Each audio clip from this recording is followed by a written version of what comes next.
Hey guys, how are you today, this evening?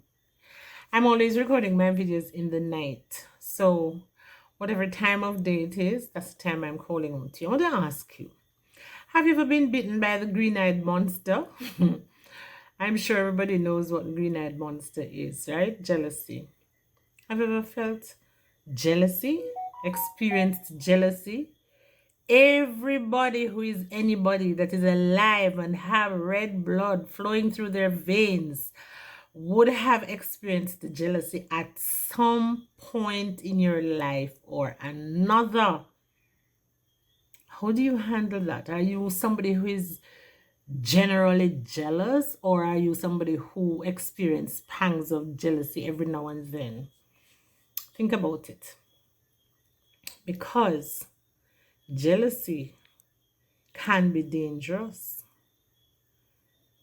It could cause you your life, cost you your life, as well as it can clear up some things that are there that you didn't know existed, or you thought things were a certain way. And you've ever heard the saying, things are not always what they seem, especially in romantic relationships, because sometimes jealousy is not necessarily stemming from the other person, but from you, the person who's experiencing jealousy, because you either lack confidence, think that you're not worth it, your self-esteem is low, or something has gone awry, and so it sparks jealousy. You might um feel inadequate, you know, those kinds of things, insecure. And I always say that insecurity breeds jealousy. So you have to introspect and see what your triggers are when you develop feelings of jealousy.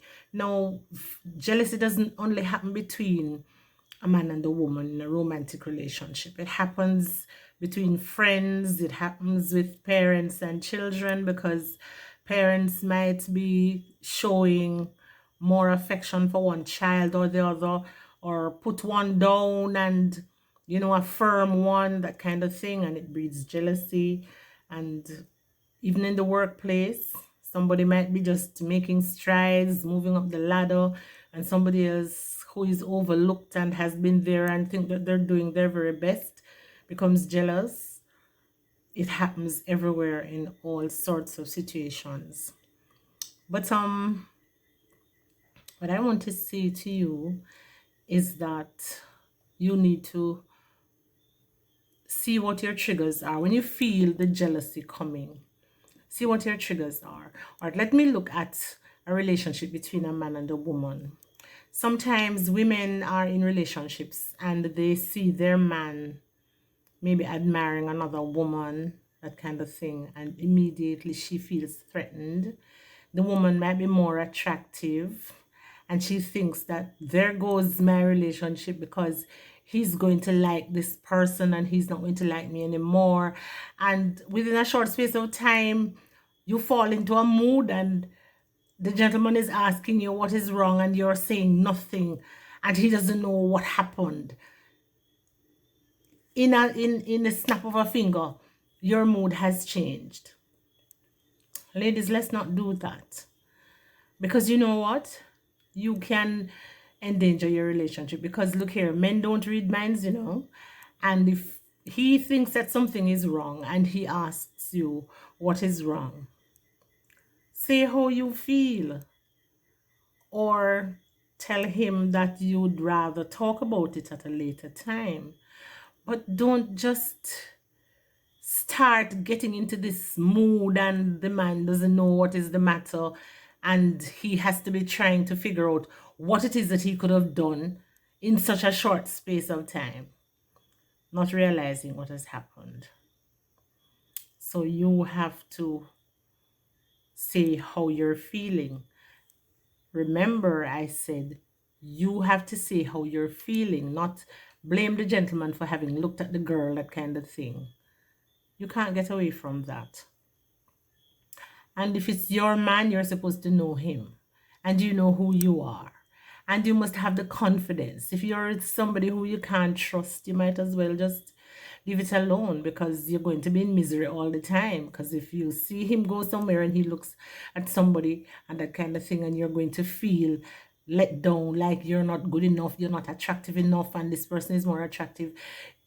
Somebody's always going to be more attractive than you are. But you know who you are, and the gentleman knows what he wants. You have a nice personality, you're loving and caring and affectionate.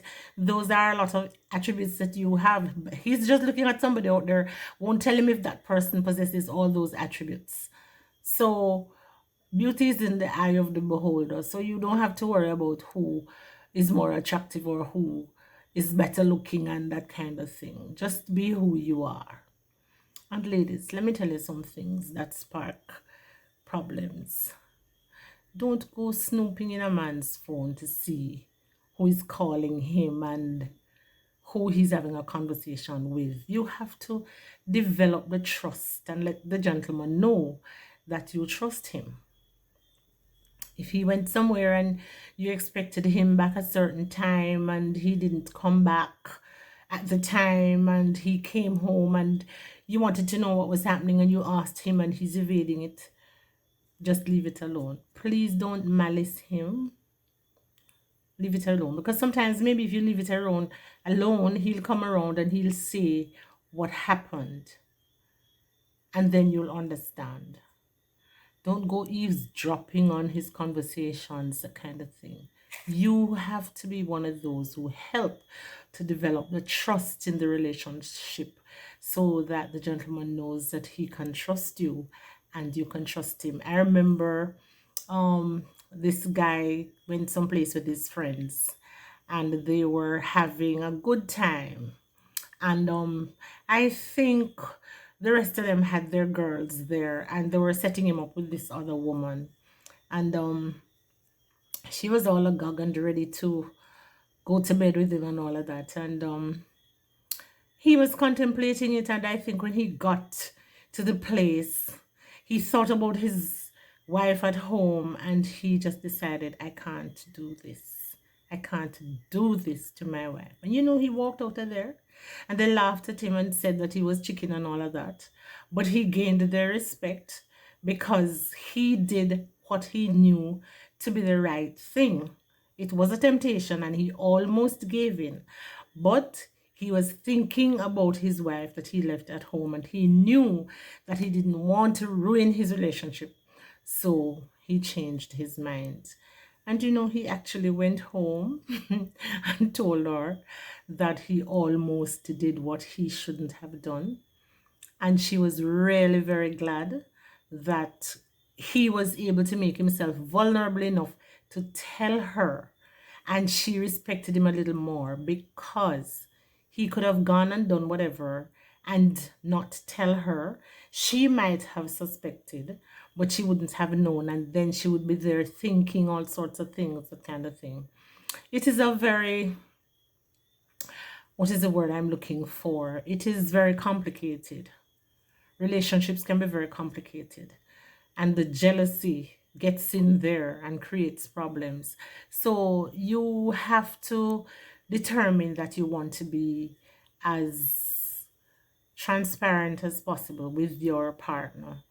If you expect him to be transparent, then you're going to have to be transparent, and don't let him wonder what it is that you're up to, and you have to be wondering what he's up to. This is why people date and court before they get married, because they want to know what kind of person they're dealing with, and there are things that will come up and you wonder whether this is something that you can live with. But as I said before, anybody who has blood running in their veins will at one point or another experience jealousy. And it is not always a demon, but it's just that you need clarity when this arises, and you can say, you know, how you feel, like, I felt left out because you didn't tell me this, or I wished you had said you were going here, and you know, that kind of thing. The I statements are very peaceful, for the want of a better word, because then you're not throwing blame as if to say, well, you did this and you did that. If you say how you feel, speak from your perspective, then the person will feel comfortable that you're making conversation, you're communicating, but you're not blaming them. So that is something that you can consider doing.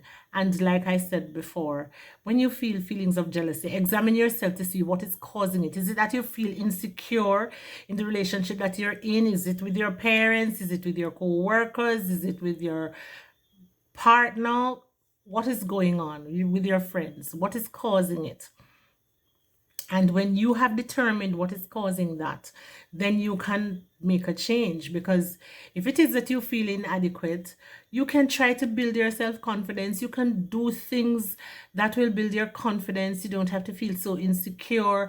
And you can, improve who you are. Be a better friend, be a better wife, be a better girlfriend, be a better friend, be a better co-worker, whatever it is. Improve yourself. And over time, it can make a change, and you will see that you do not experience these feelings of jealousy as much as you used to. Make yourself vulnerable to your partner, whomever. Just say how you feel, because sometimes the other person may be feeling the same way, and then no, this is a butting of heads, and this is where problems come in. But if somebody knows that you felt that way, and they were feeling the same way, and they say to you, that's exactly how I felt, then you both can address it and move on and bond and make the relationship stronger. Okay, so examine those feelings of jealousy and see what happens, how it affects your relationship, and how you can improve it. All right, remember to like, share, subscribe, press the notification bell, leave a comment if you will, and I'll see you next time. Have a good one. Bye.